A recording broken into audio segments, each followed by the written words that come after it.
I recently had the opportunity to interview Bill Carmody on my podcast, Divorce Dialogues. Now, Bill Carmody is the Chief Coaching Officer at Positive Intelligence, and he's also the author of a book, The Three Rules of Marriage.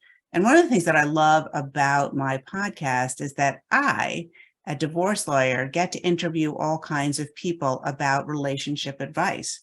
I'm Katherine Miller, and I've been a divorce attorney in New York City and New York State for over 30 years. And one of the things that was great about my interview with Bill Carmody was that he gave us those three rules to help make your marriage work. And I'm going to share them with you today, right now.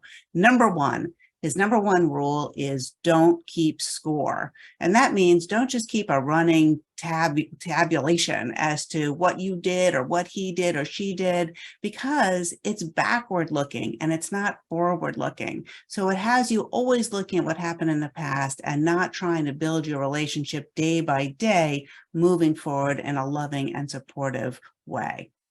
The second rule is, and this might be surprising, it's more important to say, I appreciate you and why, than it is to say, I love you. It's more important to say, I appreciate that you emptied the dishwasher today. I appreciate how you always bring me flowers on Friday. I appreciate that you're always willing to listen to me when I'm upset about something, more than I love you. And that's really interesting, but it really helps encourage the relationship and helps encourage the things that you want to continue and that you really do appreciate about the relationship. Because it is easy to love someone and still be pretty darn pissed off about them, which brings me to rule number 3, which is never go to bed angry. Now, personally, I think that's hard to do because people have different ways of processing anger. But to the extent that it's at all possible to have a chance to talk through what's bothering you before you go to sleep is going to make your relationship better.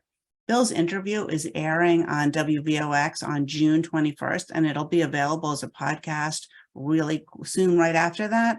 Go to the podcast website, which is Divorce Dialogues, or listen wherever you listen to podcasts. And if you happen to go to the podcast website, there's an offer for a free copy of Bill's book. Thanks for listening.